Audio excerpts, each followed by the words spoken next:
days. And Josh had to like cross it. That's Like, oops. So yeah, that was their. And Josh had to like cross it.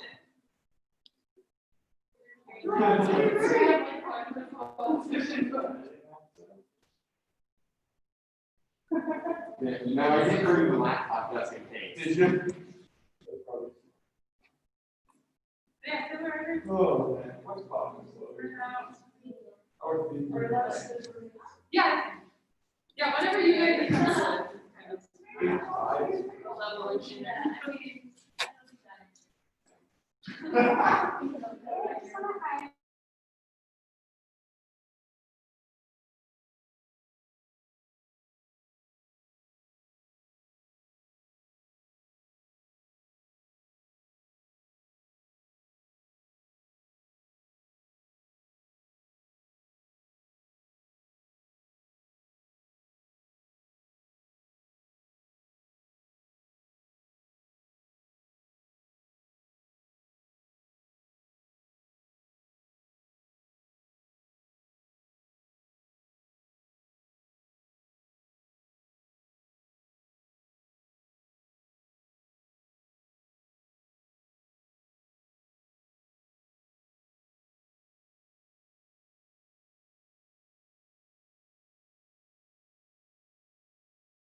Testing, testing.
Can you guys hear me? Give me a thumbs up if you can hear me.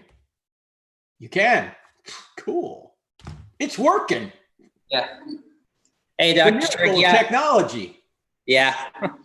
We have two cameras. So we have an audience camera that you could probably see is muted. And then this is the one we'll be using for like Q&A. All right. What's your name? I'm Josh. Hey, Josh. Frank Turek. How you doing? You're good. So you guys are kind of just outside of Denver on your way to Vail, right? Yep. Yeah, where pretty you are? close. Great area. So he said you're just doing all straight Q&A, correct? Sure. Whatever you want to do in that, that's fine. You don't have to do the questions you sent. We can do whatever you want. All right. Sweet. We'll, we were thinking we might just start with live Q&A, and then when people run out, we can kind of go to the list questions. So yeah, whatever you want to do. That works. So that's fine. All right, sweet. We'll get rolling here. All right. Whenever you want. That's good.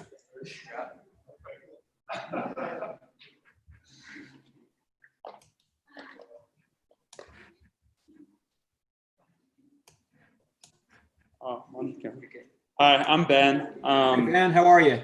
Doing well. So this is a pretty basic one to start off with, but over the last weekend I was talking to a couple of my buddies who aren't believers, and they were bringing up the point of how could a loving God that's all powerful and benevolent allow for, say, starving children in Africa or people to be put in such a situation that they don't have an opportunity to get out of in that kind of realm? Excellent question. You know, there's two answers to that question, and it really depends on who's asking it.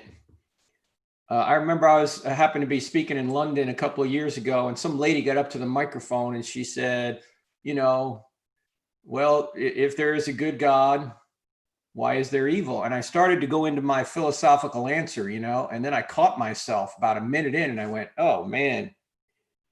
I said, I just made a mistake. I didn't ask you why you asked the question.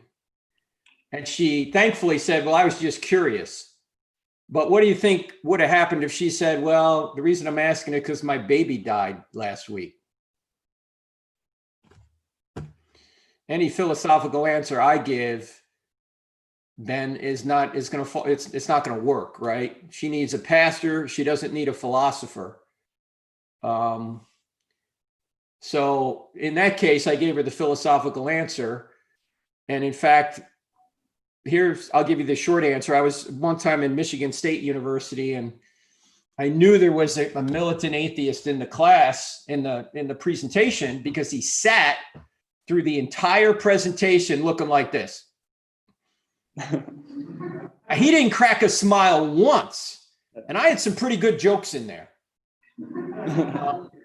So as soon as the question started, his hand went up and he said, if there's a good God, why is there evil in the world? Or he actually said, why doesn't he stop all the evil in the world? And I said, sir, that is an excellent question. Maybe because if he did, he might start with you and me, because we do evil every day. In other words, whenever we think about evil happening, we always think of somebody else doing evil. We never think of ourselves, right? And if God wanted to end evil right now, he could. There's two ways that God can end evil. He can end us, right? He could take away our free will, or he could quarantine evil and take the people who don't want to do it to a different place. And that's the difference between heaven and hell. Okay. He hasn't gotten there yet.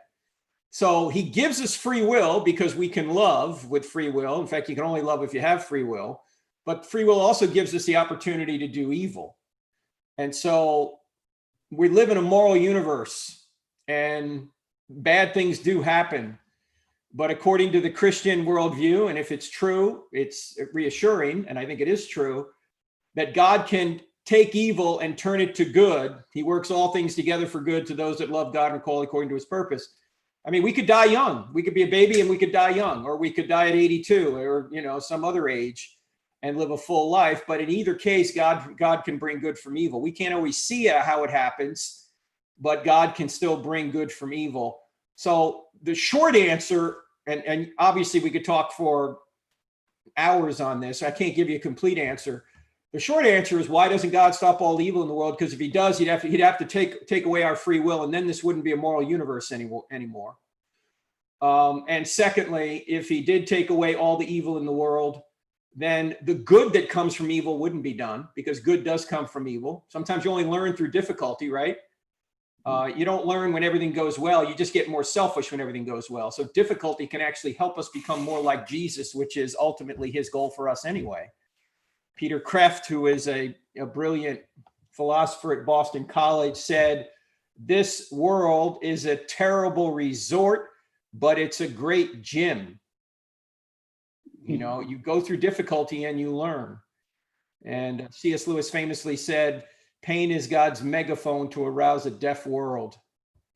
You know, if everything's going well, this is why Jesus said, it's difficult for a rich man to get into heaven. Why is it difficult? Because the rich man says, "I don't need God. I'm pretty comfortable. I don't need any of this." It's the people that are poor that know they need God. Let me say one other thing about this. This is kind of a longer answer because it's a big question. At that same Michigan State event, after I was given some reasons for why evil could exist, there was a guy sitting about 10 feet from the atheist. And he raised his hand, and I said, "Yes, sir." And he said, "I know of a woman who was raped, and the rape nearly destroyed her. In fact, she became pregnant as a result of this rape."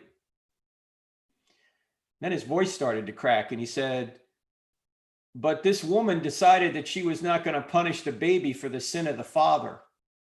She decided to bring this baby to term. And she gave birth to a baby boy." By this time, he's crying openly in front of everyone at Michigan State. And he said, "That baby boy grew up to be a pastor. He's led many people to Christ, and he's made many disciples of Christ with the help of the Holy Spirit." And he said, "That little baby boy grew up to be me." And then he looked over at the atheist and he said, "If my mom can bring good from evil, so can God." And all I said after that was, "You're dismissed."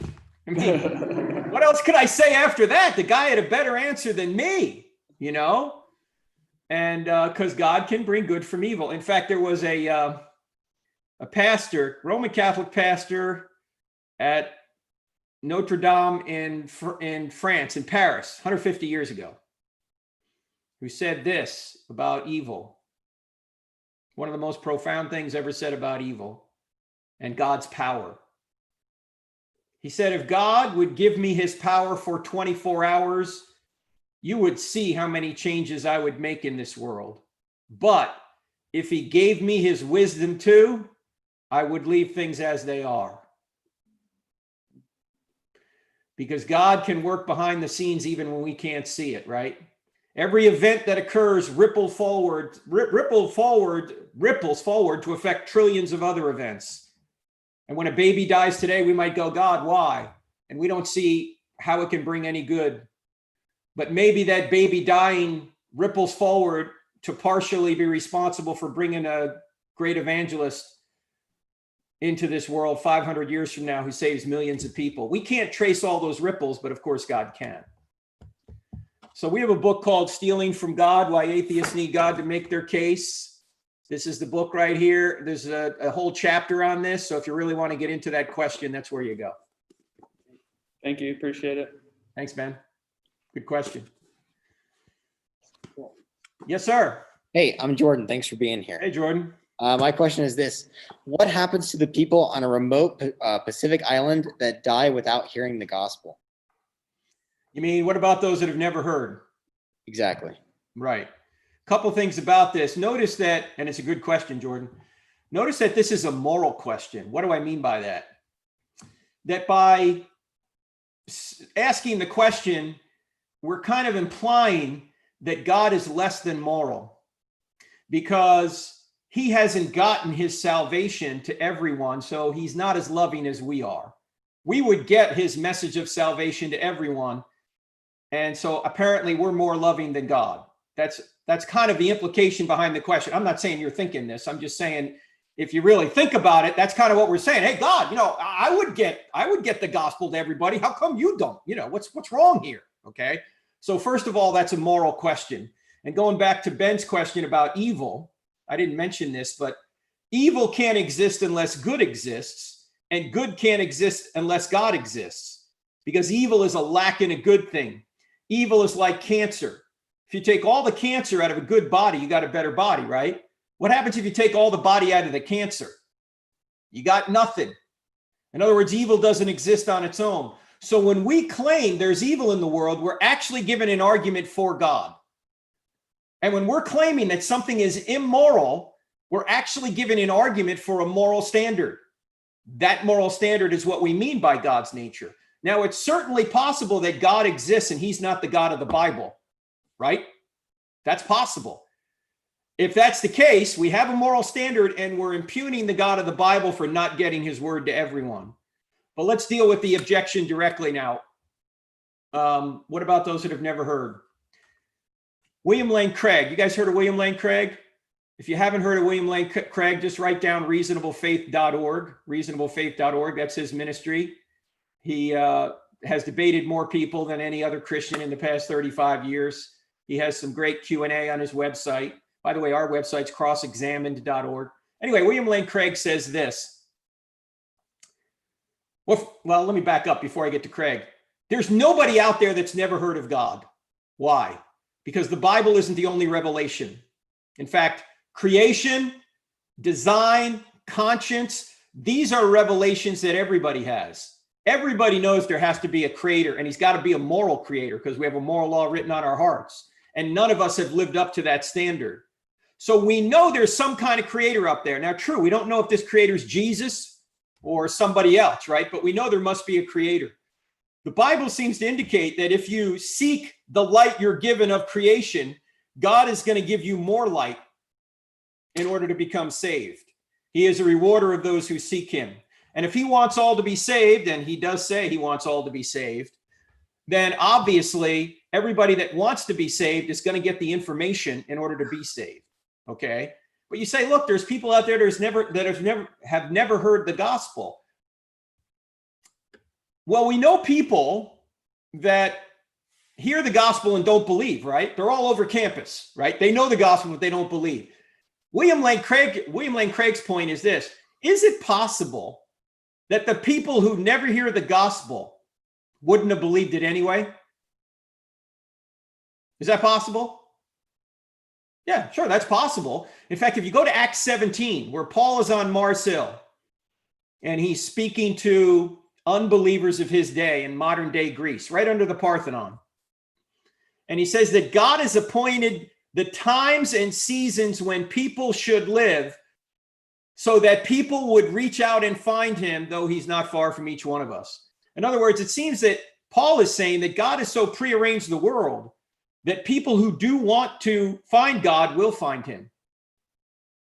And so at the end of the day, we have to rest in God's justice and love, because there's nobody out there, if God exists, who when they get to the afterlife is going to go, God, you were unfair to me.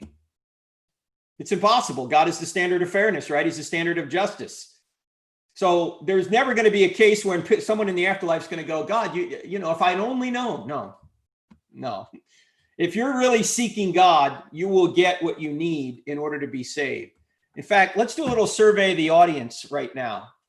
I want to ask you guys a question. I want you guys to think of somebody that you know who's not a Christian, whom you'd like to be a Christian. Could be a friend, relative, somebody like that. And if you're not a Christian here, this question's not for you. This is just for the Christians. Everybody got somebody? Okay. Here's my question about the person you're thinking of right now. Is the person you're thinking of right now on a relentless pursuit of truth? They want to know if Christianity is true, or are they apathetic or maybe even hostile to Christianity? How many people say the person I'm thinking of is on a relentless pursuit of truth? Raise your hand if that's the case. I got one. How many say the person I'm thinking of is apathetic or hostile? Yeah, look around the room. Everywhere I go, that's the case. People are not on a truth quest. We're on a happiness quest. We're just going to believe whatever we think is going to make us happy. So Jordan, it could be that the majority of people are not interested. They're not seeking God. They're not even seeking the light that God has given them, the light of creation and the light of conscience. And they're not going to pursue any more light. I mean, if I shine a pen light in your face and you turn away, you're going to turn away even more if I put a spotlight in your face, right? More revelation. You're going to go, hey, I don't want that. So I think that the people who do truly seek God will be rewarded and those that don't won't. In the meantime, we know how people are saved, right? How are they saved? We get them the gospel. We know that if they trust in Jesus, they are saved. So that's why we risk all to get them the gospel. The people that don't get the gospel, we put that in the hands of God. Obviously, they didn't know the gospel before Jesus and they could be saved, right? By just trusting in God. But it seems like the New Testament is telling them they need to know the name. That's why we risk all to get them the name. Does that make sense? Yeah. I guess maybe a follow-up on that would be, so, but what if they don't know, like they have this thought of there's got to be something that's created whatever I'm a part of now, but I can't articulate or I can't point at something and go, that's what did it.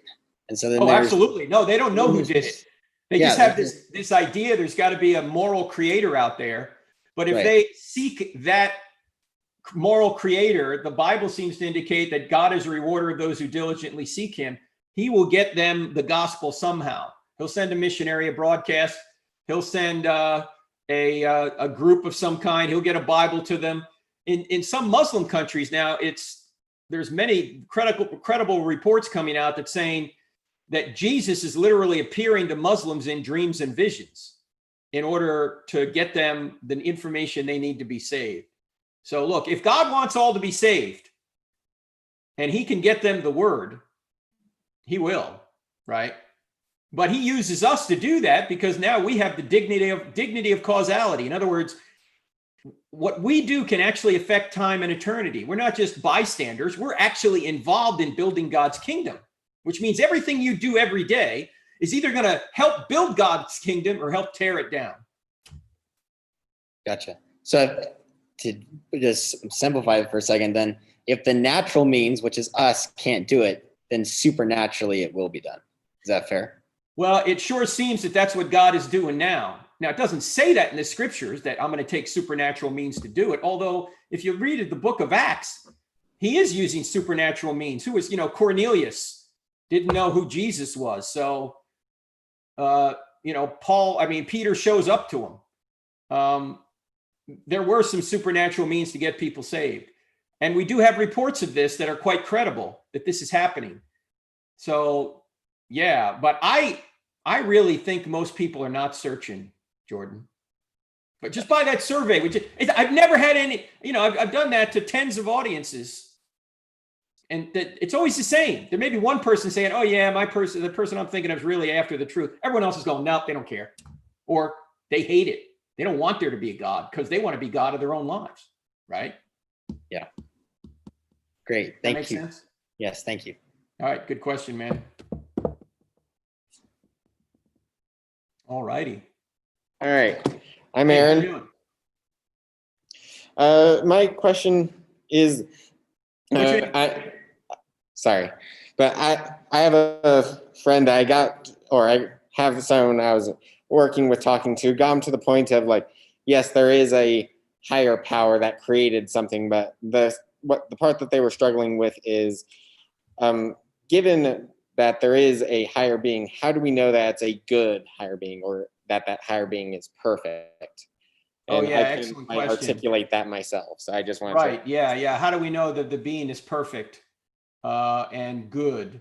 Well, you get really the good part from the moral law argument, the argument that says that If God does not exist, objective moral values don't exist, but God does exist, therefore objective moral values exist. Look, if there's no God, then you couldn't say that torturing babies for fun was really wrong, or murdering 6 million people in a Holocaust was really wrong. That would be just your opinion against, say, Hitler's opinion, right?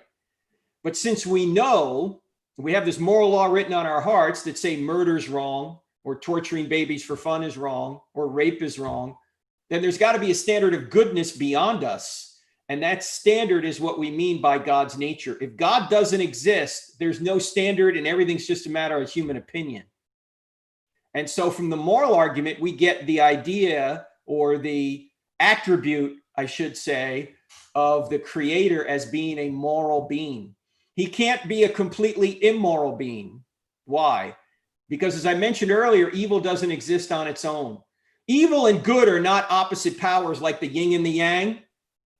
Evil only exists if good exists. I mean, good can exist without evil, but evil can't exist without good. You could say the shadows prove the sunshine, right? In order to have shadows, you have to have sunshine. In other words, in order to have evil, you have to have good. Oh, you can have sunshine without shadows. You can have good without evil, but you can't have shadows without sunshine. So the creator of the universe has to be a moral being. Even Satan, I know it's going to sound odd, Satan is metaphysically good. What does that mean? It means that Satan has good qualities. He has mind, he has emotion, and he has will. He can make moral choices. He just uses those good qualities for evil purposes. So Satan, and this is why, as C.S. Lewis has said in his book, Mere Christianity, this is why Christianity describes Satan as a fallen angel.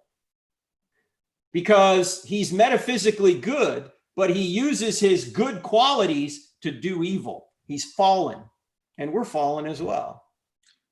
So the being that created the universe, and when we put three arguments together, and when we come there next semester, hopefully next semester, we'll go through these three arguments. The argument from the beginning of the universe, the design of the universe, and the moral law argument. From those three arguments, we get a spaceless, timeless, immaterial, powerful, moral, personal, intelligent creator who created and sustains all things.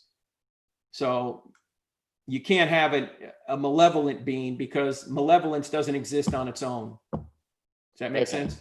Yeah, thank you. All right, good question.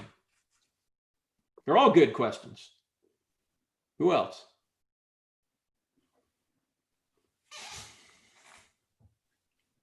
Hey, my name's Jake. Hey, Dave. My question is, how does free will exist if God knows everything we'll ever do? Yeah, great question. Predestination, free will. Unfortunately, Dave, we're not predestined to talk about this tonight. So what can I say? Actually, it's a great question. Of course, we don't have time to get into all the nuances here, but let me ask you this. When you were a baby, your mother knew that you were going to wake up in the middle of the night to be fed, right? But because she knew that you were going to wake up to be fed, did she cause you to wake up? No. Okay. So knowledge does not necessarily require causation, right? I'd agree with that. Require causation. And this is the confusion, I think, that comes in when it says, well, since God knows all things, he's causing all things to occur. No, just like when a mother knows her baby's going to wake up in the middle of the night, she's not causing it to wake up in the middle of the night. And when God elected to create this universe, he always knew how it would turn out. Why? Because he knows all things. He's outside of time. He can see the end from the beginning. And so when he elected to create this universe, he knew that, say, you would believe and the atheist Richard Dawkins wouldn't believe. But you're still freely believing, and Richard Dawkins is still freely not believing. Just because God knows what you're going to do doesn't mean he's causing you to do it. This is why Peter says, according to the foreknowledge of God, predestined according to the foreknowledge of God. Now, technically, God doesn't have foreknowledge. It's written from our perspective. God just is knowledge. But what he's communicating is God could see down the corridor of time, and he knew who would believe and who wouldn't. So we are chosen, but we're still free. In fact, my co-author, Dr. Norman Geisler, wrote a book called Chosen But Free. You are chosen because when he elected to create the universe, it's unavoidable. He knew you'd believe, but he's not causing you to believe. He's not taking away your free will. In fact, God is so sovereign that he can get his will done through your free will. That's how sovereign he is. So that's why I'm not a 5-point Calvinist, or one reason I'm not. I think God does elect us, but we still have free will to either choose or not choose him. Does that make sense? Makes sense. Yeah, thanks. All right. Hey, Hi, I have a follow-up question from Aaron's question. sure. My What's name your is name? Maddie. Hey, man. How do you talk about God's goodness with people who just don't believe in absolute morality, who think that like torturing babies is fine for the right person and therefore you can't discredit it? What you do is you kick them in the shins and take their iPhone. Honestly. I mean, what you say is you don't try and convince them that torturing babies for fun is wrong. They already know it's wrong. What you do is you say, you don't really have any doubt that torturing babies for fun is wrong, do you? Because the truth of the matter is they don't. They're just saying that to avoid the implication that God exists. It's so, there couldn't be anything more obvious about right and wrong that it's objective, right? It's not just my opinion that torturing babies for fun is wrong. It's not just my opinion that rape is wrong, or racism's wrong, or theft is wrong, or if you really want to rile them, bashing LGBTQ people is wrong. That's wrong, right? If they're going to say no, all you can say is get help, because you know what you're saying. You're denying what is really undeniable. Okay. And I might ask them, why would you deny such a thing? Why would you deny your deepest intuition that torturing babies for fun is wrong, or murder is wrong, or rape is wrong, or child abuse is wrong? Why would you deny that? You shouldn't. In fact, a number of years ago, the gentleman I mentioned, William Lane Craig, had a debate with an atheist. Her name is Louise Anthony. And at the end of their debate, she admitted something that hurt her position as an atheist. And I just want to read you what she said. It's in the book, Stealing from God. Here's what she said. Any argument for moral skepticism will be based upon premises that are less obvious than the existence of objective moral values themselves. In other words, any argument you try and make that torturing babies for fun isn't really wrong is already a weaker argument than the idea you already have in your mind that it is wrong. Any argument for atheism is weaker than the intuition you already have that torturing babies for fun is wrong. So they don't really believe that. And look, on a college campus, they say they believe that, but they really don't. Why? Because as soon as you disagree with their pet justice cause, they're going to get all mad at you, aren't they? What do you mean you don't think racism's wrong? Well, because everything's subjective. It's just my opinion against your opinion, right? What do you mean you don't think gay bashing's wrong? Well, it's just your opinion. You know, live and let live. Let's just tolerate one another. We actually don't even have to tolerate. If you don't want to tolerate, if that's your moral standard, that's just fine. You don't have to be tolerant. No, they're never going to say that, right? This is why, by the way, I think, Maddie, that the moral argument is the most relevant argument for God. Because look, you can ignore the beginning, you can ignore design. It's really hard to deny morality because you deal with it every day. And everybody on campus deals with it every day. The college campus, as you know, is one of the most morally charged environments you will ever be in. Everybody has a cause. Everybody has something they want you to get behind. And if you don't get behind them, silence is violence, right? All this stuff. Wait a minute. No, it's not. It's just my opinion. It's just your opinion, right? Morality is relative. I get to do what I want. You get to do what you want. You don't believe that. Does that make sense? Yeah, thank you. All right, thanks. All Hey, right. I know you. Yes. That discussion brought something up like when we were tabling on campus, some of us tried doing that moral arguments and like trying to get them to think like the source of morality. But a lot of the people on campus ended up trying to come up with like, as society has evolved over time, that we've developed the morals that benefit society more so. So I was just As like, soon as they say the word benefit, they're presupposing a standard, right? Why is it good to benefit society? Who said? I think their argument was that having a better chance to survive in society than outside of it. I know, but why is survival a good thing? Who said? Ah, okay. I mean, you can look at it this way. You know, they'll say we have to cooperate to have a society where people can flourish, right? But what if, say, Joseph Stalin comes along and he says, you know, what's going to help me flourish is for me to kill you and take all your stuff. Why is he wrong? If there's no standard beyond you and Joseph Stalin, he's not wrong and he's not right, because there's no right and wrong. We're just molecular machines. We're just moist robots, if the atheists are right. There's no inherent value to life. We just die and become worm food. In fact, you know, you can't have morality without purpose. You can't even have pragmatic good or bad without purpose. You guys are, well, let me ask you this question. How do you know that your quarterback throwing a touchdown is better than your quarterback throwing an interception? How do you know that?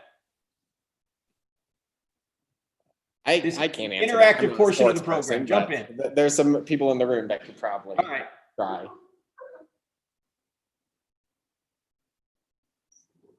What'd they say? They're saying, or one of them said it's the rules, but then everyone's just trying to figure it out. The only way you could know if your quarterback throwing a touchdown is better than your quarterback throwing an interception is if you knew the goal of the game, right? You've got to have a goal or a purpose of the game in order to differentiate between plays. A touchdown is better than an interception because it gets us closer to the goal. If there's no goal to life, you can't say that loving people is better than killing them because there's no goal. Okay. Does that make sense? Yeah, it does. Having to like go beyond like the goal for survival, well, because that is a goal. That is like, a goal. Why do we have that goal eventually? And let me ask you this. When I come, I'll tell you the story of Michael Mansour, who literally dove on a grenade to save his buddies. He's a Navy SEAL. He did not survive. He died 30 minutes after he jumped on the grenade. But his two friends right next to him survived. Was that a good thing? Yes. According to who? According, well, to him, he jumped on it, and then according to all of his friends who were saved. Right, but he could have saved himself, and he didn't. He chose to save them instead. Why do we universally understand that to be a good thing, even though it cost him his life? He didn't survive. Because we know that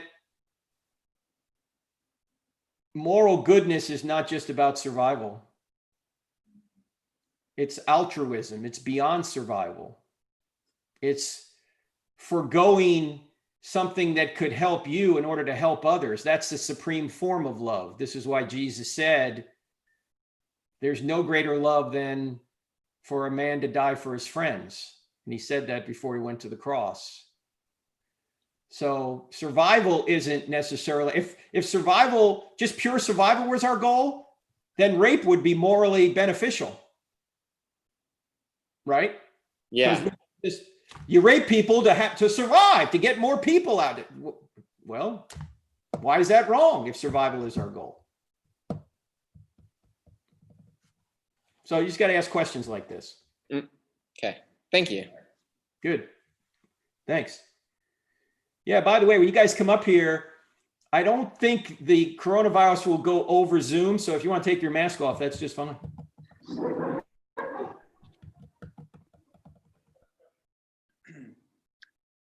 Hello, Frank. Right. My name is Brian. I had a question. So Right. a lot, or like one argument I've heard from atheists a lot is, or a problem atheists have with God is they don't feel comfortable believing in a God being perfectly moral if he can kill humans like on a large scale. And they bring up things like the flood, things like the she-bears from Second Kings, Yep. other stories like that where God just like wipes out a bunch of people. So I wanted to know what your thoughts on that were. Okay, yeah, it's a great question. I guess my question back would be, why is killing people wrong? Right? Especially if is the person you're talking about, Brian, an atheist? Is that the person asking the question? Yeah, these were just, or not like a person. I've read like a lot of Oh, I people see. Okay. online, like commenting on stuff. Right. When they Like say, that. okay, it's wrong for God to kill people, what are they implying? They're implying, number one, that human beings are morally valuable. Why are they morally valuable if there's no God? Why is there any moral right and wrong if there is no God? In other words, they're stealing a standard from God. That's why the book's called Stealing from God. They're stealing a standard from God in order to even bring the objection up, right? In other words, they're assuming some kind of moral law in order to say it's wrong for God to kill people.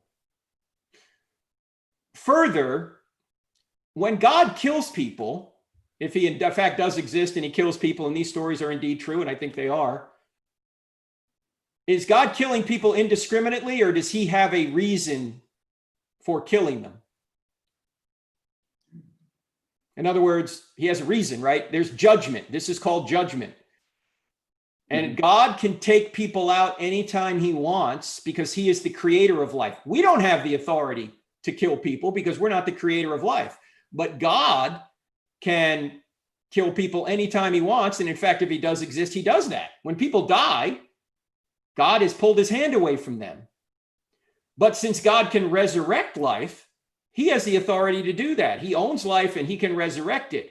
And if Christianity is true, people don't really die. They just change locations. They just go from this life to the next life. And it's up to God when that happens. So this is judgment, the things that you're dealing with in the scriptures. It's judgment, and God is totally within his prerogative to do that. And when this happens, Brian, sometimes I ask a question. In fact, I had a young lady who kind of asked the same question at Oklahoma Central University. You can see all these interactions on our website, on our YouTube channel. And she said, look, I just can't believe a God who would kill people, in the Old Testament, that kind of thing. And so I explained why she's assuming a standard and all that, and the same thing I just mentioned to you. And then I asked her this question. I said, you mind me asking you, what's your view of abortion? And she said, well, I'm pro-choice. And I said, well, let me ask you this then. Why is it that when God plays God in the Old Testament and decides who lives and dies, he's immoral?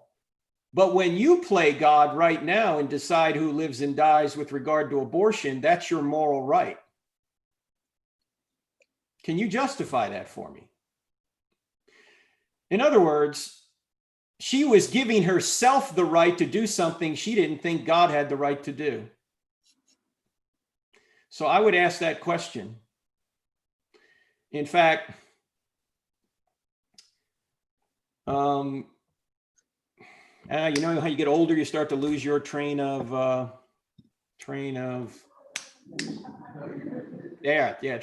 Thanks. I had something else to say after that, but I guess I was going to talk about the phrase we use, playing God. What does that mean?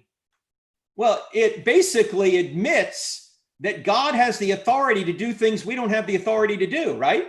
When we say play God, we're saying, yeah, God has the authority to decide who lives and dies. We don't. So God has that authority. I don't see why that's a problem for people to understand.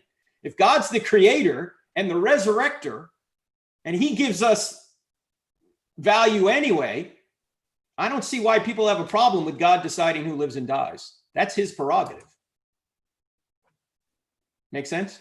Yeah, of course. All right. Anything else? No, I think you nailed it. Like hit the nail on the head there. All right. Thanks, Brian. Are you from Detroit, by the way? I'm not. My dad's from Michigan. Oh, all right. So says Detroit fans. I get enough judgment for that already. That's good. You wouldn't understand. I get so much for that. Especially from this guy right here. And this guy, are you a hockey I'm fan? his too? roommate, so it's my job to give him that sort of judgment. Are you a hockey fan? Huh? Are you a hockey fan? I am. Who's your team? I'm a Vancouver Canucks fan, so it's The Canucks. First of all, what's a Canuck? it is a slang term for a Canadian. Oh, Yeah. so Vancouver thinks it has the authority to claim a name for all of Canada. Well, Montreal did that first, so I mean, Yeah. Well, Montreal did it first, and then you guys took the slang name and decided, no, we're on the West Coast. We're taking all of Canada. Okay. sounds about right. Don't you think? Yeah. All right, Mr. Canuck, what's your name? I'm Michael. Hey, Michael. And I guess for me, something that I wanted to discuss, and it's a bit, but I mean, it has some relation. But I'd been talking with a friend for a year and a half about apologetics and that sort of thing. At first, I think there was some genuine interest in the conversation, but as time went on, there were certain things that he just admitted he didn't logically understand and he didn't want to. And then eventually, we even got to the point where he's a natural instigator. So he just, after a while, it was just, I knew the only reason why he was still talking to me was because he wanted to get under my skin, and he likes getting under people's skin. So I just decided after a while I was not going to meet up with him as frequently anymore. So I guess my question is, how would I handle these situations in general, and what would I do now? Yeah, excellent, Michael, because I think you're wise to move on. Don't waste your time with somebody who's not interested. This is why I always ask the question, particularly on a college campus, or if I'm talking to somebody privately. If I sense that they're not interested in the answer, I ask them, if Christianity were true, would you become a Christian? And many times, I've had atheists stand in front of hundreds of people on a college campus. I ask that question and they say, no. No, wait, I thought you claimed to be reasonable. I thought you claimed to be rational. Why wouldn't you believe something if it were true? Because the problem's not a head problem. The problem's a heart problem. They don't want it to be true. They don't want there to be a God. They want to be God of their own lives. And the God of the Bible, they think is getting to get in the way of their happiness, right? They're on a happiness quest, not a truth quest. The problem is you can be happy over the short term, doing a lot of fun, but ultimately destructive things. Yet over the long term, it's a disaster. The only way we're ever going to get true contentment and happiness is to go straight through truth. And Jesus is the truth. So I would ask the question, if Christianity were true, would you become a Christian? Or if you want to take Christianity out of it, you could say, if Jesus rose from the dead, would you follow him? The funny thing is, I actually did ask that question to him several times, and he did say he would, but it was something along the lines of divine revelation was the only thing that he'd worked for. And unfortunately, while I know God has the power to do that, that's not really the business I personally am in. And so basically, he's just ruling out the revelation God has already provided. God has to do something more. Right. Yeah, absolutely. And that I had that discussion with him quite a bit. But I guess the other thing, kind of follow up with that, is what would be, if there is really a way, what would be the best way to support someone who's not really ready for having a conversation like that or following God? I think what you do is you love them, you plant seeds, and you also pray for them, obviously. You know, as Paul says, some plant, some water, God gives the increase. Here's one of the problems we have as Christians. We think that every time we talk to somebody, we got to save them somehow. That's not our job anyway. All we're trying to do is move them closer to Jesus. My friend Greg Kokel, who wrote the book Tactics, which is a book you all ought to read, this book right here, talks about the tactics are basically how to talk to people about these things. Yeah. And he says, look, I'm just a gardener, meaning I'm just trying to plant seeds in people. And someday it'll sprout. Every once in a while, somebody might come to Christ, but it wasn't because of that, just because of that thing I said that day. Somebody else planted seeds last year and the year before that. And then, you know, or to use a baseball analogy, don't try and hit a grand slam. Just try and get on base.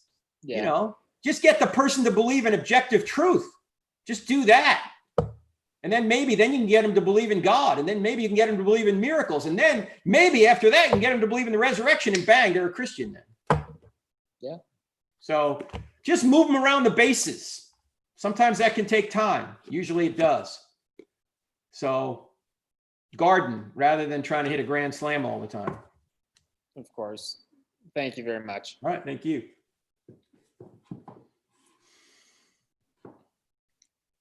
How are we doing? Me again here. Is that Jordan again? Yep. Cool. So I got a two-parter here for you. So you got a what? I got a two-parter question. All right. Okay. So where does logic stop in a conversation about the triune God and the leap of faith take place? And on top of that, then, are there certain topics about God and his nature that you can't explain? Oh, yeah, of course, to the second one. But think about it this way. It would be strange if an infinite God wasn't strange to us. Right? Yeah, that's true. I mean, if God is truly infinite, I shouldn't be able to get all of them or much of them. None of us should. Sure. Right? We're reasoning by analogy, said Thomas Aquinas, right? We don't know God directly. We're reasoning by analogy. You know, God is love. We have love. God is knowledge. We have knowledge. So yes, there's many things that we don't know about God, but we know enough about God. We can apprehend God, even if we can't completely comprehend God. I mean, you can go stand in front of an ocean and apprehend there's an ocean in front of you, even if you can't completely comprehend everything going on in that ocean, right? Sure. Same thing is true with God. So yes. Now, the Trinity, 3 persons in one divine essence, is not a contradiction. We're not saying that we have 3 gods and 1 God. We're saying we have 1 God with 3 persons. That's what we're saying. And you could think of a triangle maybe for a Trinity, where you have 1 triangle but 3 corners, and in each corner you have, you know, Father in one corner, Son in another corner, Holy Spirit in another corner, and then attached to the corner with the Son you have, say, a circle, and that circle is Jesus's human nature. So Jesus had 2 natures. He had a divine nature, which is eternal, and a human nature, which was created 2,000 years ago. And so this actually helps us. You know, some people will say, well, how could Jesus be God when he didn't know when he was coming back, right? Now, this is a contradiction. You know, God's supposed to know all things, and Jesus said he didn't know when he was coming back. That's a contradiction. No, why? Because whenever you ask a question about Jesus, you have to ask 2 questions. Did Jesus know when he was coming back as God? Yes. As man? No. Did Jesus get hungry? As God? No. As man? Yes. He's got 2 natures. Have you guys seen the movie Avatar? Unfortunately, yeah. The New Age movie Avatar. Well, there is an illustration there of 1 being with 2 persons. Or I should say, a being with 2 natures. You know, the guy in the wheelchair that gets into the machine. And when he gets into that machine, he's the avatar outside the space station. That's 1 person with 2 natures. He's got a human nature and an avatar nature. Okay, it's just an illustration from popular movies. Also, the Trinity actually solves problems rather than creates them. One of the problems Muslims have is explaining how love can exist in Allah, because Allah is strictly a monotheistic being. Who's there to love? There's nobody. But in the Trinity, you have a lover, a loved one, and a spirit of love. So God is perfectly content in the Trinity for eternity. He didn't need to create. He just chose to create to share his love with his creatures, but he didn't have to. He wasn't lonely or any of that. Okay. The Trinity is also the model for human relationships. That my Father and myself are equally human. We have the same essence, but we have different functions. My Father outranks me in terms of his function, but we're still equally human. I submit to my Father. Okay, same thing is true in marriage. A man and a wife are ontologically equal. They're one in Christ Jesus. They're the same in essence, but they have different functions in the household. And it's all based on the Trinity. Make sense?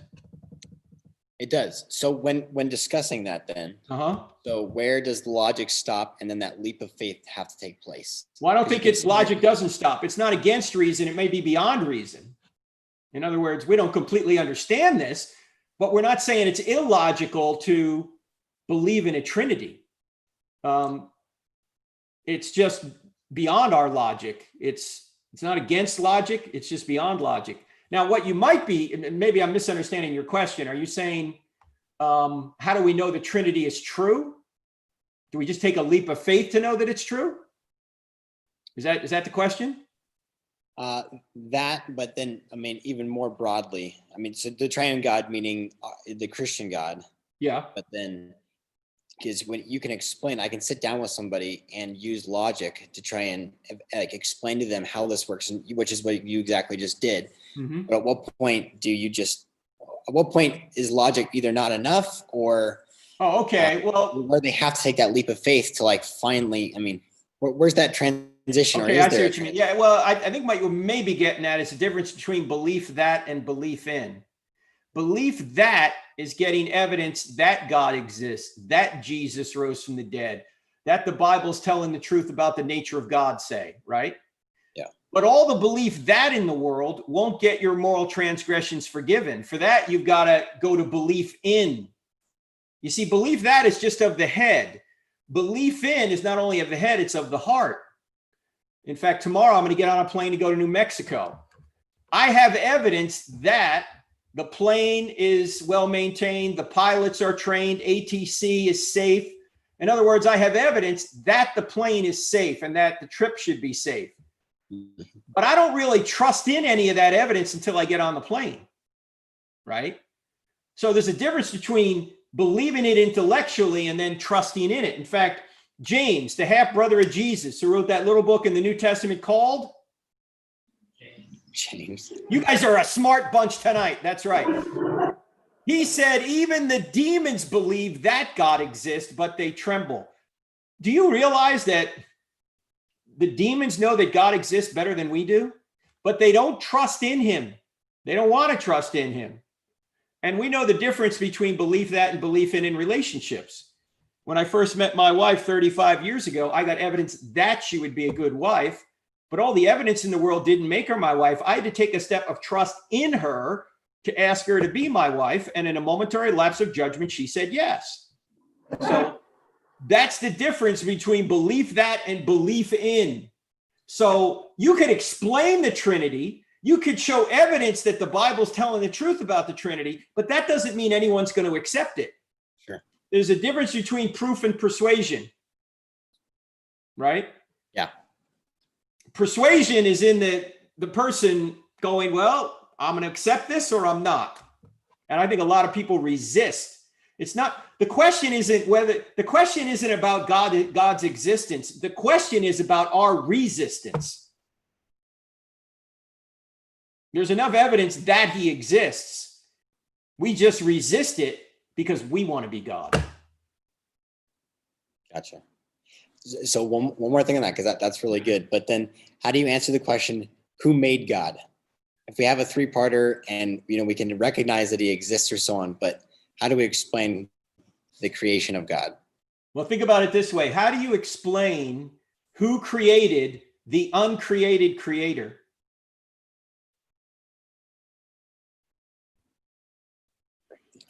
Because the God that we're talking about is not a created being. That's the whole point. He's uncreated. He is the unmoved mover. He is what the Bible calls the great I am, the being that had no beginning, the being that will have no end. Now, how do we know this being must exist? Look, there's only two possibilities. Either the universe is uncaused or something outside the universe is uncaused. Those are our two choices. Turns out the universe had a beginning. Even atheistic scientists are admitting this. And when I come there next semester, we'll go through some of the evidence. Yeah. So it must be something outside the universe. That's the uncaused first cause. So look at it this way. If space, matter, and time had a beginning, whatever created space, matter, and time can't be made of space, matter, and time. In other words, the cause must be spaceless, timeless, and immaterial. If you're timeless, do you have a beginning? No. No. So the unmoved mover, the uncreated creator is God. So God doesn't have a creator. So to ask who made him, it would be like asking a bachelor, what's your wife's name? Like, I don't have a wife. That's the whole point. It make sense? Yes. Thank you. Thank you. All right, good.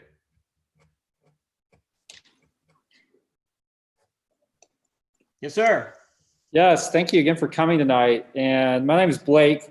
Hey, Blake. And my question is, so as Christians, we believe that heaven is a place of complete happiness. We're in the presence of God, who wipes away every tear from our eye. There's no more death or sorrow, no crying.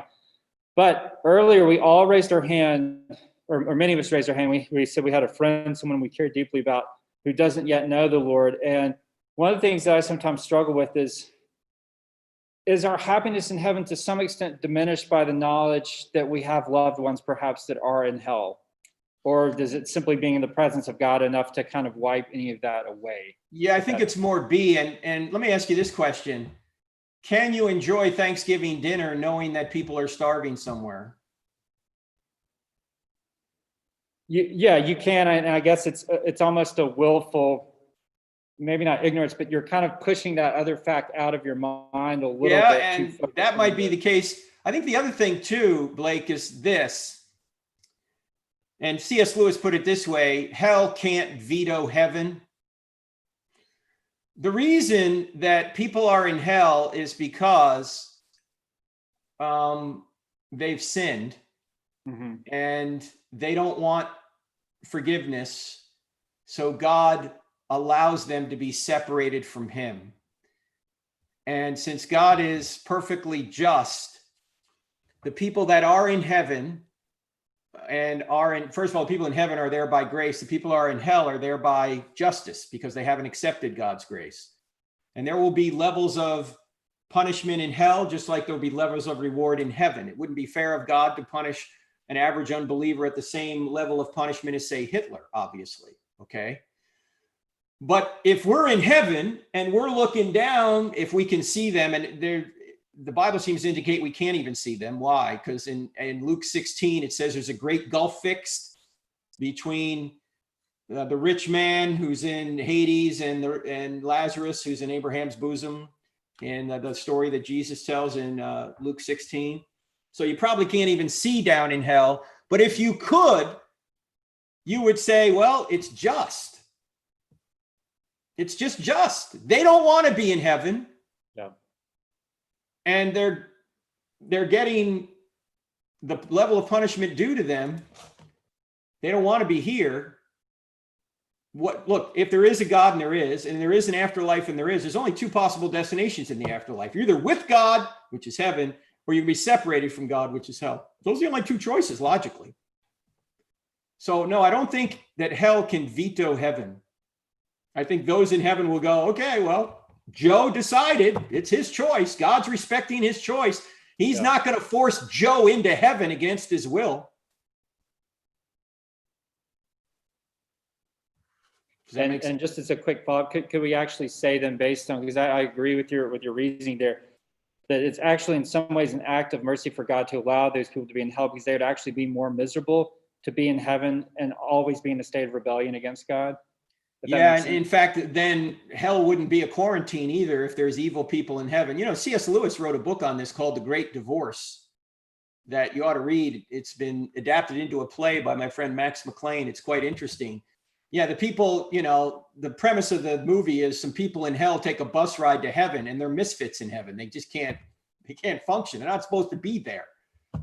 So, yeah, it's not the kind of place that you can mix the redeemed and the unredeemed. That's the final bifurcation between the people that want to be with Jesus and those that don't.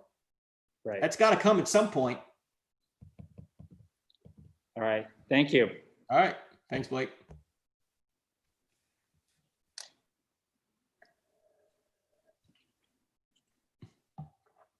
Hey, I had a quick question.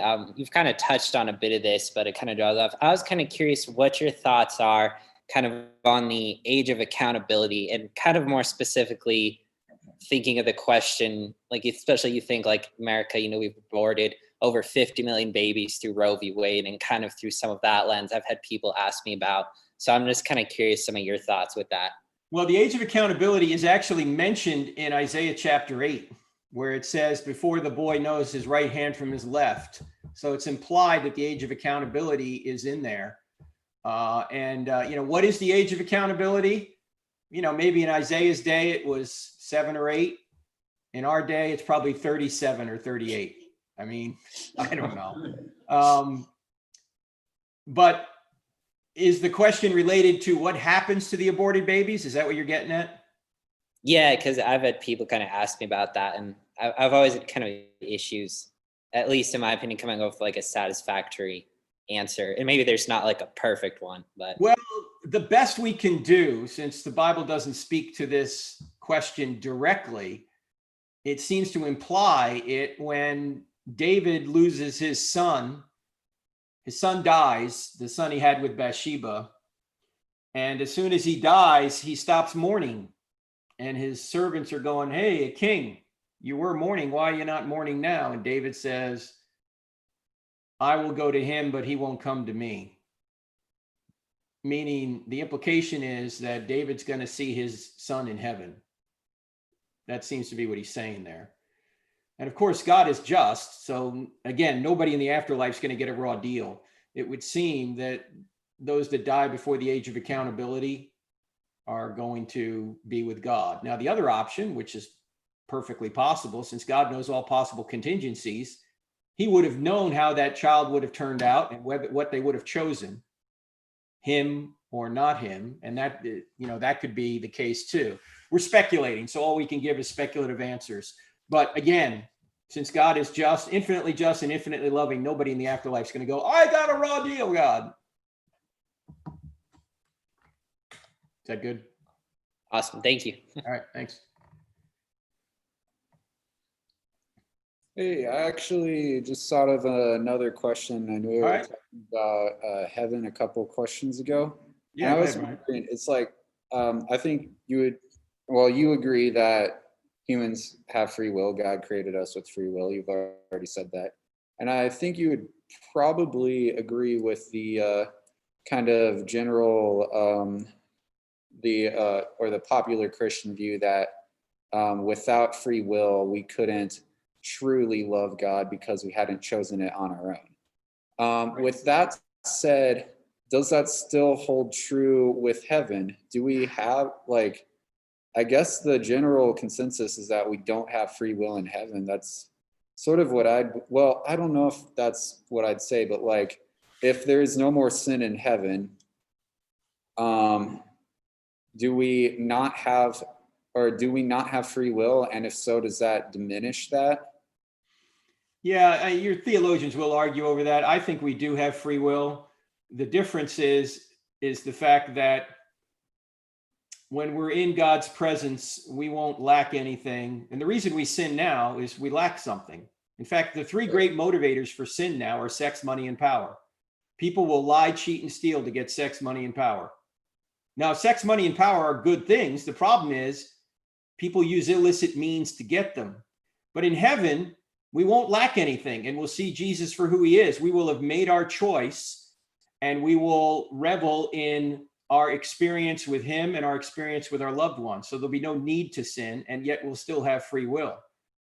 Now you say, well, what happened with Satan and the fallen angels? Weren't they in God's presence? Well, it seems to me, and I think William Lane Craig has said this too, there had to be what is known as some epistemic distance between God and his angels. In other words, some separation so they could truly have free will, that God's power wouldn't overpower them in order for them to make a choice. God gave them the ability to make a choice to either be with him or to be separate from him. And some obviously made the choice to separate from God, to rebel.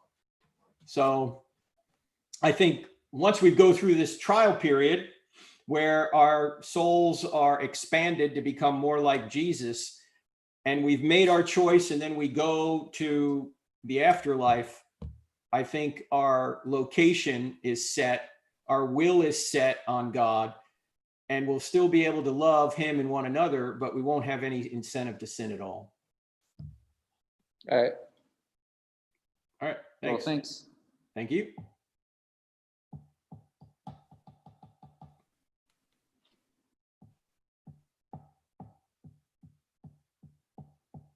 All right, no one likes to ask the 13th question, so we're going to move right on to the 14th question. Yeah.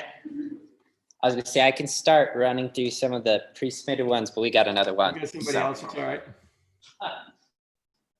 Got another one here for you. Jordan. Yeah. Question Jordan filled Cube. tonight. Okay, so I think this one's really relevant for today for all of us because we can all identify with this. How is Christianity credible when it is full of hypocrites and evildoers? Oh, well, that's easy. Christianity promises we'll be hypocrites and evildoers. We have a fallen nature. Sure. Yeah. But shouldn't we, yes, but if we claim to adhere to a higher power, then why are there so many hypocrites and so many scandals and so many things that go so poorly? Like, shouldn't we be able to stand out from amongst the crowd? Well, are we special pleading here? What do I mean by that? Are we just selecting the people that are high profile people that fall? And we never know about the millions of people who are Christians who live holy and contrite lives, right? I mean, if you look back at history, people don't realize what Christianity has done for civilization, from schools to hospitals to universities to feeding the poor to taking care of the hungry to taking care of children, orphanages. I mean, Christianity has just civilized a barbaric culture when it came on the scene. And we only look at the downside. We only look at people that fail, and we never hear about the millions of people that live faithful lives. Now, none of us are perfect. In fact, Paul admits that we're fallen. If you read Romans chapter 7, this is after he's become a Christian. He says, what I want to do, I don't do. What I don't do, or what I want to do, I don't do. What I don't want to do, I do. Who will save me from this body of death? Thanks be to God, Jesus Christ will. So we're not perfect. Yeah. In fact, I've had a couple of debates with Christopher Hitchens. I don't know if you know who that guy is. He's a little earlier than your time, but he was a brilliant British atheist who sounded more brilliant than he was because he had a British accent. And he, in one of the debates with him, I said, because the title of his book was God is Not Great, How Religion Poisons Everything. He's basically saying religion is evil. Well, of course, he has no standard by which to judge anything good or evil. He's an atheist. But I said, you know, Christopher, a lot of what you say in your book is true. Religious people have done a lot of evil. But you're proving our point that we're fallen and we need a savior. If we were perfect, we wouldn't need a savior. In fact, I said to him, I said, Christopher, I'm a hypocrite. I can't live up to what Jesus said. But if I could, I wouldn't need him. In fact, when people tell me I can't go to church because there's too many hypocrites down there, I always say, come on down, pal. We got room for one more. Of course, we're all hypocrites to a certain extent. We can't be perfect as our Heavenly Father is perfect. Only Jesus did that. That's why we trust in him. He's done it for us. But I don't accept the premise that all Christians are huge hypocrites that none of them ever do anything good, and they just, they get these big platforms and they all fall. They don't. Right? Thanks for your time again. Thank you. Yep.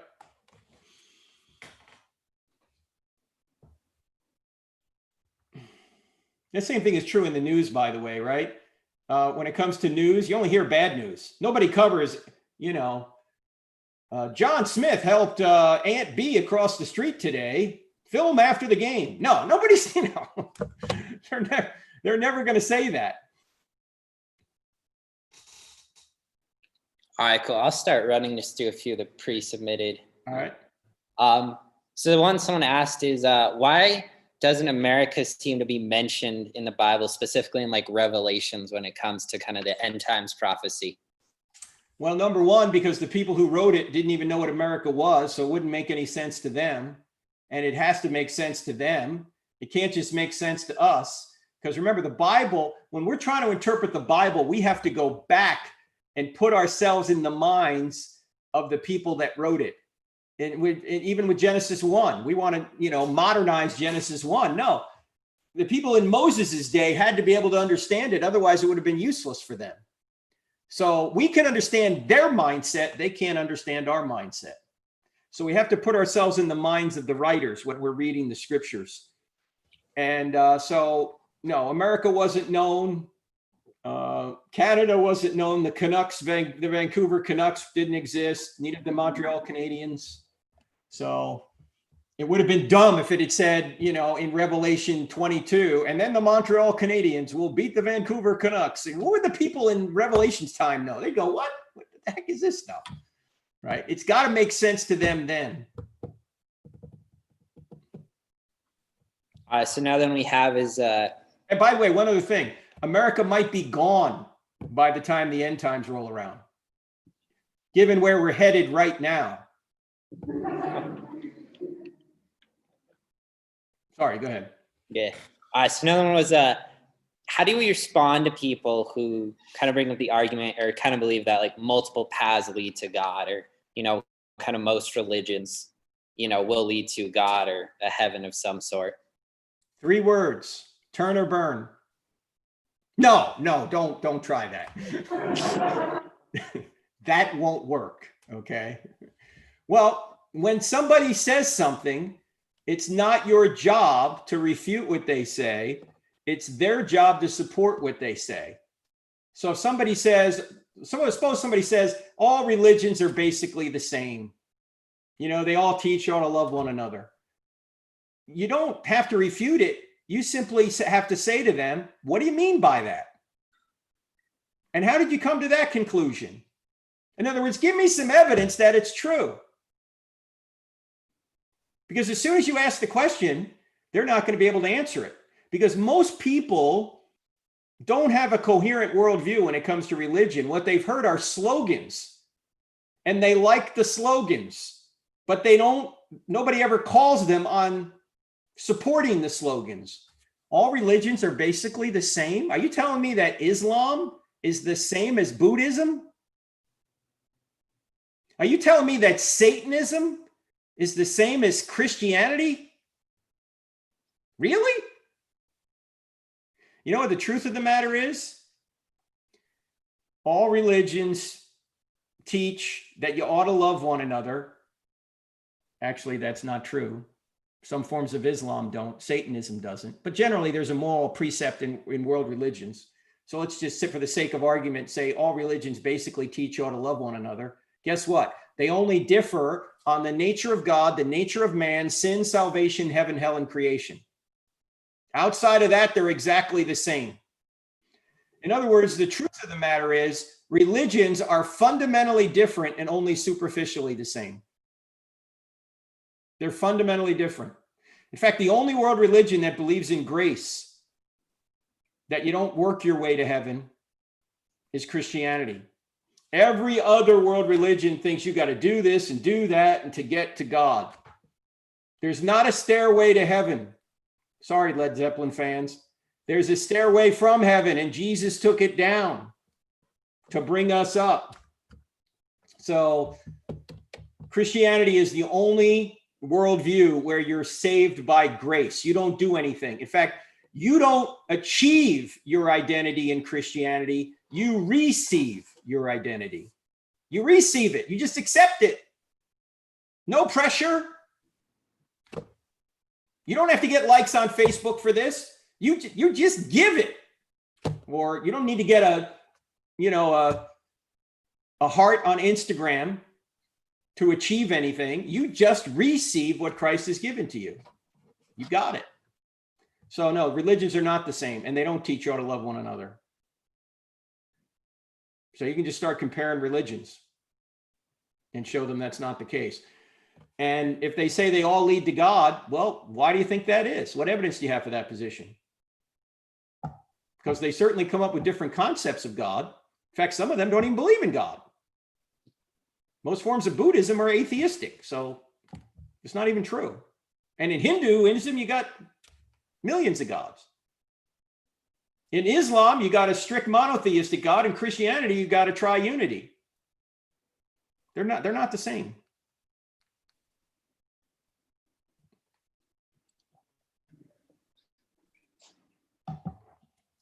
Hello. Oh. So I'm Kayla, and my question, I guess you've alluded a couple times of, like you just mentioned, instead of refuting their position, you're asking them to support their position. So I guess how do we, I guess, get in the habit of, or where do we start as far as when we hear someone say something that we know is false, or we, are thinking there's no way they actually believe that.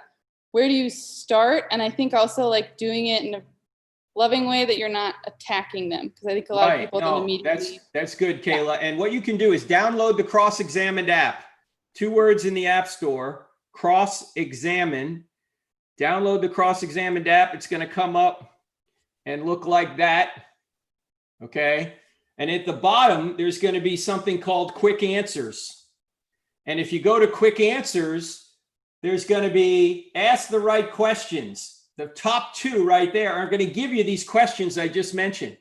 So like suppose somebody says, well, if they say something that's really self-defeating, like there is no truth, they might say that. What would you say to somebody who says there's no truth? Well, that statement in itself then can't be true. And exactly. You would say, hey, is that statement true? Is it true that there's no truth, right? That's just a logically self-defeating statement. It's like saying I can't speak a word in English. So you can just ask them a question back. They say you can't know anything. Well, how do you know that you can't know? Or they'll say you ought not judge. You say, well, why are you judging me for judging then? Right? See, everybody's making judgments. Jesus didn't say don't make judgments. He said judge not lest you be judged. He then says take the speck out of your brother's eye. That involves making a judgment. So if it's a self-defeating statement, you just ask them a question back, there is no truth. Is that true? All truth is relative. Is that a relative truth? There are no absolutes. Are you absolutely sure? Isn't that an absolute truth right there? But if they say something like, well, I can't believe the Bible because it's been changed throughout the centuries.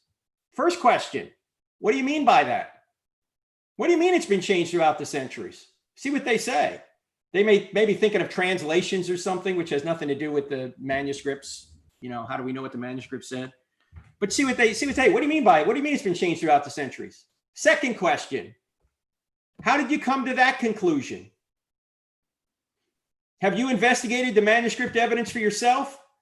How many people are going to say, yeah, just last night I was up reading a book about the Byzantine line of manuscripts? No, nobody's going to say that. Why? Because as I said earlier, people don't have a coherent worldview typically. They just have heard slogans, and they don't even know the slogans are false. And if you ask them to support them with evidence, they can't because they are false. And so you just ask them, what do you mean by that? How'd you come to that conclusion? And then the third question, and these are all questions in the app. The third question is, have you ever considered, and now it's your opportunity to provide some evidence back. Have you ever considered that we know the Bible has not been changed throughout the centuries because we have nearly 6,000 handwritten Greek manuscripts from fragments in the 2nd century all the way through the time of the printing press. And when we compare those manuscripts, we can reconstruct the original with more than 99% accuracy. So we know what the original said. It hasn't been changed throughout the centuries. So those three questions, what do you mean by that? How'd you come to that conclusion?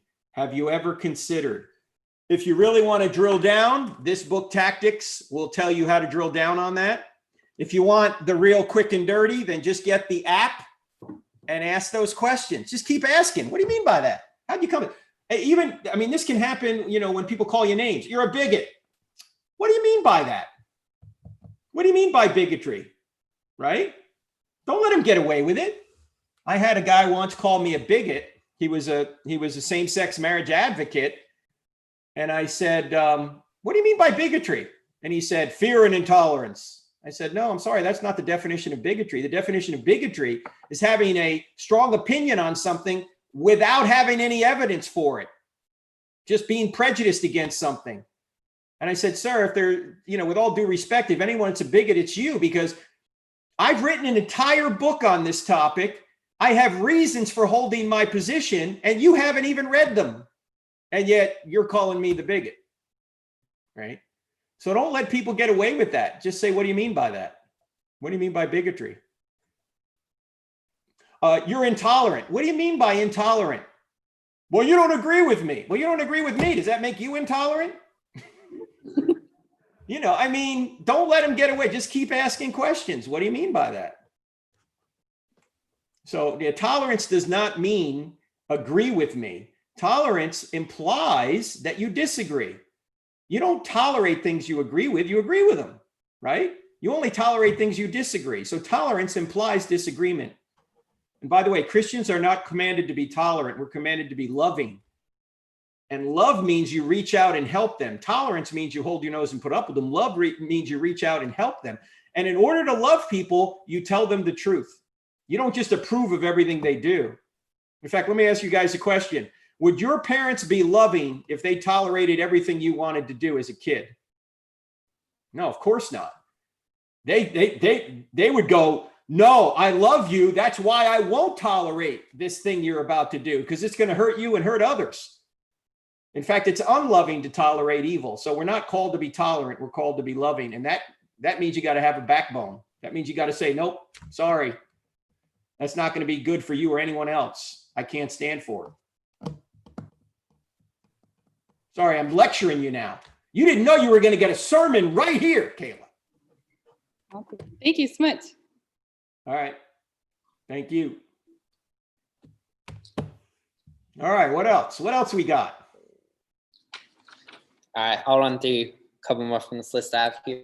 Obviously, people can jump in, but someone asked, specifically thinking about kind of like cold turkey evangelism, so more just like trying to walk up to people, talk to them, or knock on doors, stuff like that.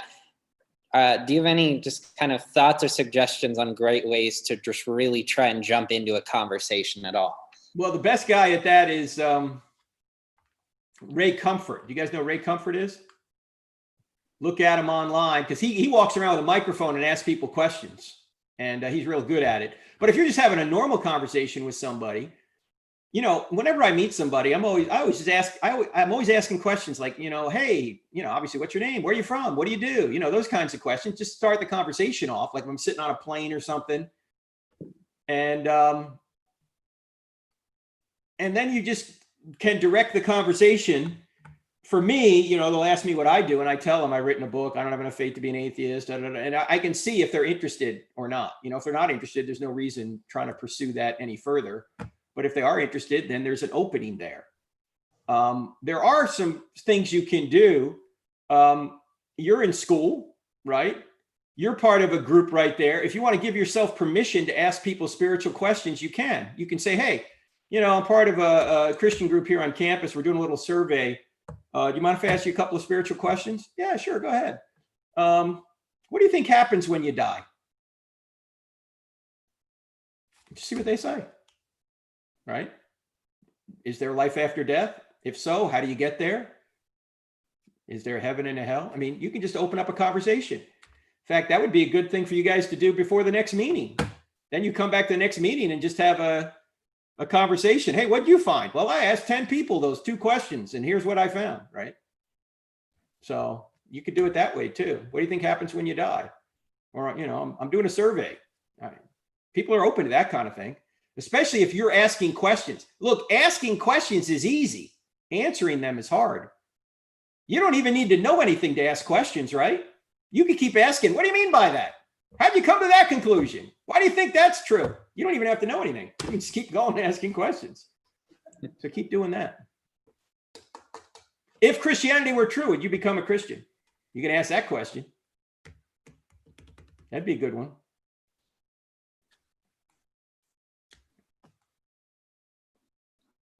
All right, let's see. Another one we had here, someone asked, what are your thoughts on those who have taken their lives? Like more specifically, I guess the way they worded it was, if a Christian has taken their own life, do they go to heaven? Whoever's asking that question, I want to find out who it is, because I always want to ask them, why are you asking that? Right? Because suicide is at epidemic levels right now. I don't want to give anybody permission to commit suicide. It's murder. It's just self-murder. So no, you're going straight to hell. Don't do it. Actually, I don't think that's the case, but I just had a friend commit suicide 2 months ago. You can listen to it on our podcast. It's called The Mike Adams I Knew and Loved. He sat in my house two weeks before he committed suicide. Mike, you would never commit suicide, would you? No, I'm a Christian. I wouldn't do that. 2 weeks later, he was dead. So it's a really difficult problem, but the manner of your death does not determine your eternal destiny. What determines your eternal destiny is whether or not you've accepted the free gift of salvation. We also had a podcast just about a month ago called Last Call, which you can listen to. I Don't Have Enough Faith to Be an Atheist podcast. You can get it on iTunes. Get it off our app. It's on the app. And there's a pastor down in Texas who about 13 years ago got a call from his brother. His brother said, I'm going to commit suicide. I'm done. I can't do this anymore. He was drug addicted, just got a divorce. He was lonely. He was isolated. Well, John Mark spent an hour or two on the phone with him, and he thought he had convinced him not to do it. He was 4 hours away in Houston. And he went to bed and he was thinking, maybe I ought to drive to Houston. I think he's okay. Got a call from the sheriff the next day. He was dead. Last call. So, suicide is a permanent solution to a temporary problem. And suicide is the worst thing you can do to any loved one, because there is never any closure. Because the people left behind just beat themselves up. What could I have done? What could I have said? Maybe if I had done this or said this, or it's the worst. Don't do it. Find somebody, and don't be isolated. That's the worst thing you can do, is be isolated. Go find somebody and talk to somebody, because God still has reasons for you to be here, to enhance your capacity to enjoy him and to help build his kingdom while you're here. You're never going to get that chance again if you take yourself out.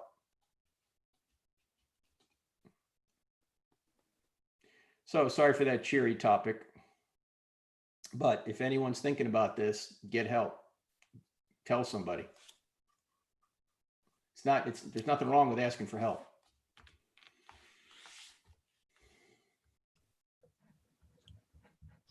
What else we got? Not really a question, but I wanted to know the name of your podcast.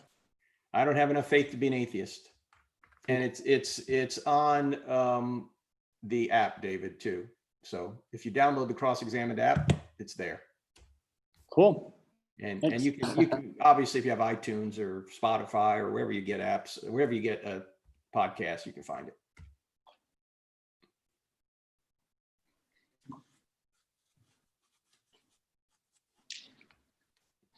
Hi, Frank. Thanks for coming. My name is Gage. My question is... Gage? It's Gage? Yeah. Gage. Okay. My question is, based upon their primary principles, do you believe Catholics and Mormons are saved, and how much is it worth our time to try to debate those finer points?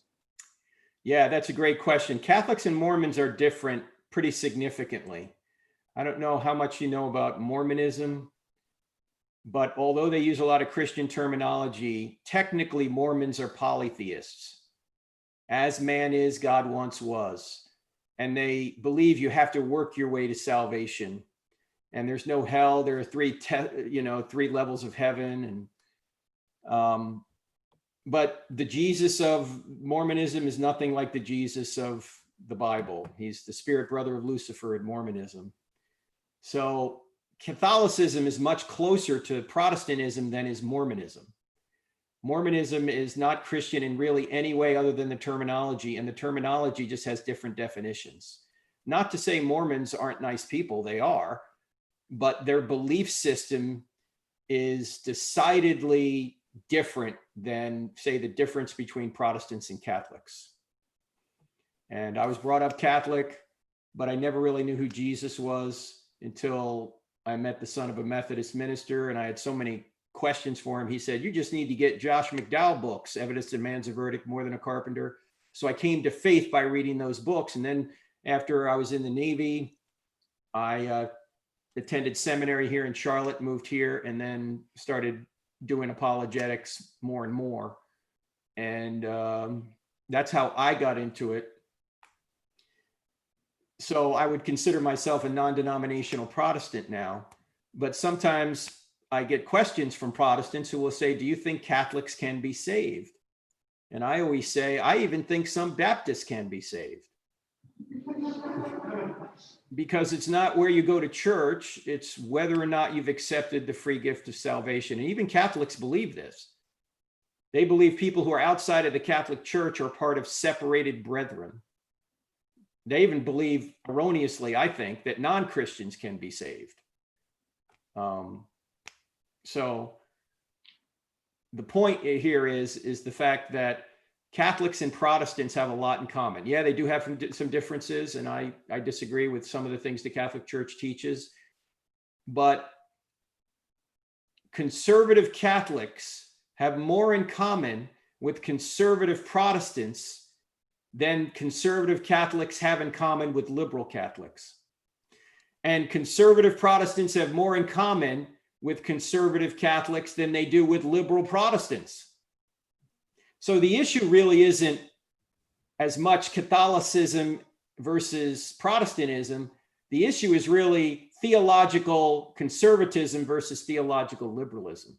The liberals in Catholicism and the liberals in Protestantism hardly believe in God. As my co-author used to say, they're just hymn singing Rotary clubs, right? They don't believe the Bible is authoritative. They hardly believe in God. They think, you don't need Jesus to be saved, and Jesus didn't even rise from the dead. It was just a metaphor, to give you encouragement that Jesus could resurrect you out of your problems, that kind of thing. No, the real issue is, will you take the Bible seriously? And will you believe that Jesus is the Savior? And if so, everything else is secondary. So it depends on who you're talking to. If you're a Protestant, you're talking to a Catholic, my first job is to see if the Catholic has accepted the free gift of salvation. That's rule one. If they have and they're saved, okay, we can talk about these other theological issues after that. But that's the most important thing. Does that make sense? Cool. Yes, thank you, Frank. I appreciate it. All right, absolutely.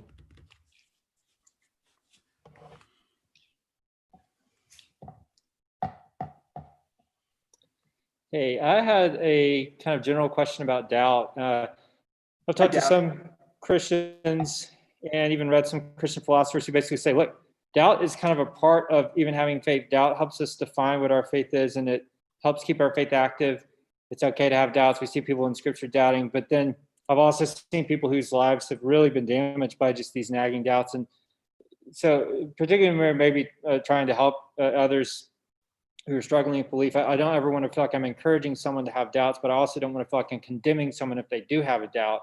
And so if you could just speak maybe a little bit about, I know this is kind of a broad question, but the relationship between faith and doubt. Is doubt something we're trying to kind of eradicate over time, or should we be okay with it still being there, kind of, even though we're people of faith? Well, I think it depends on what the doubt is about. If it's about an essential of the faith, yeah, you should really try and drill the problem into the ground, search for answers. If it's a non-essential of the faith, I don't know who the sons of men are in Genesis 6, or I don't know what the proper interpretation of a particular passage is. Okay, that you can seek answers there, but it's not going to cause you to disbelieve Christianity. If there are things that are causing you to disbelieve Christianity, then you should get answers for them. And I really think it's important to realize you ought to ask questions, because the Bible tells you ought to test all things. Come, let us reason together, right? Always giving a reason for the hope that you have.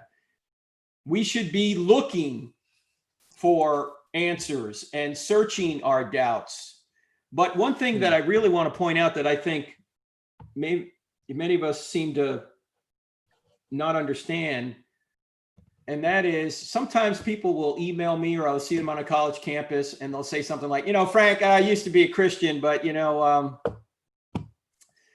lost my faith. In fact, I had a guy on the live stream last week, John Steingard, the lead singer of Hawk Nelson, who said he lost his faith. And so we had a long conversation. You can watch it. It's on our YouTube channel. Anyway, when people say, I lost my faith, I almost want to say, so? Big deal. Your psychology changed? Does that mean that God has popped out of existence because your psychology changed? No, your psychology is not going to tell you whether or not Christianity is true. The evidence will. So don't concentrate on your psychology. Your psychology can change because you had bad pizza this afternoon, right? Your psychology goes up and down. What doesn't change is the evidence.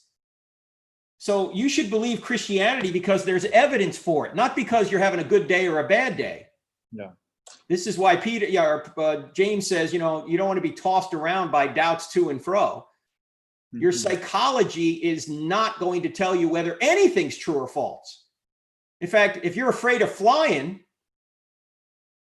that's not going to tell you whether or not the plane is safe, right? You can get evidence that the plane is safe. And that's why you should get on it, because it is. Not because your psychology is saying, gee, I'm really scared of flying. It's safe, even if you are scared of flying. You see the point? Yeah. In fact, Greg Kokel, the guy that wrote Tactics, he says, before I have my first cup of coffee in the morning, I'm an atheist. After I have my first cup of coffee, I'm a Jehovah's Witness.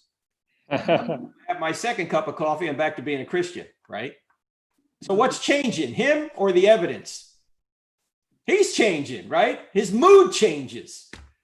Well, your mood isn't going to tell you whether or not something's true or false. There are very smart people who are atheists, and there are very smart people who are Christians. Smartness isn't the issue. Psychology isn't the issue. The evidence is the issue. So look at the evidence. And then that's really what faith is. After you know that Christianity's true, you can trust in Jesus even when your psychology changes, even when you have a bad day, even when you're persecuted, and we're promised persecution, so we should expect it. That's really where faith, or the word we should be using is trust, comes in. You've got evidence that it's true, so trust should be easy. Is that helpful? It is, yeah, thank you. All right, good.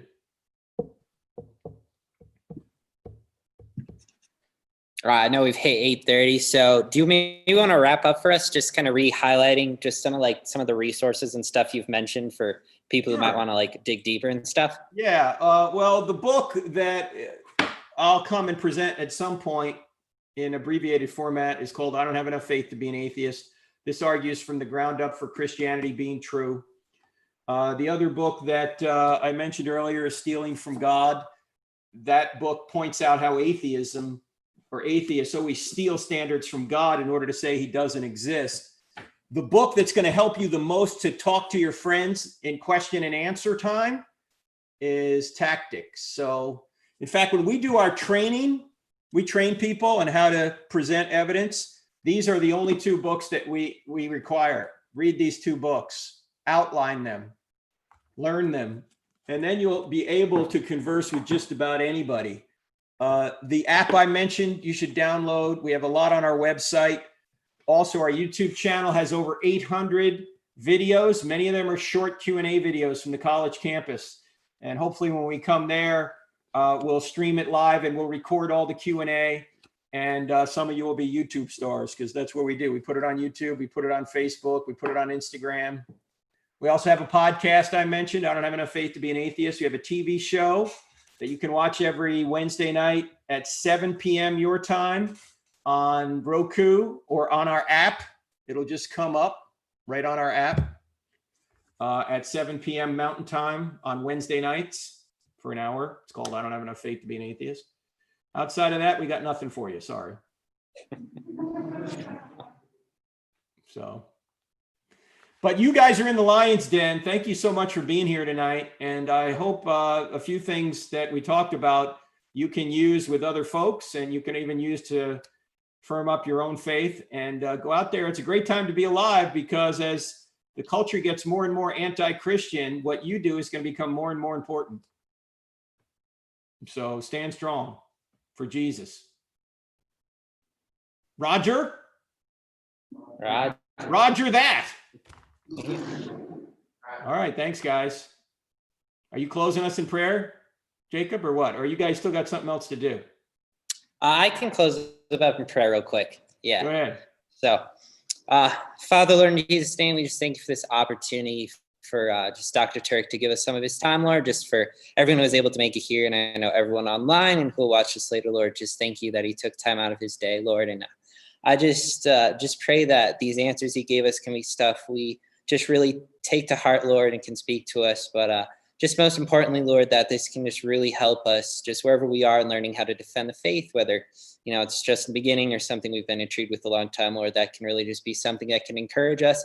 And most importantly, encourage us when we talk to other people, especially non-believers, because, you know, this knowledge definitely is value, but if, you know, that's not something we're going out and sharing, it really in that sense has no value, Lord. So I pray that we can have that. And again, we can just use that and just have just your heart to just minister to the non-believers, and especially here on just the college campuses, the unique areas we have, Lord. So we just really pray for that.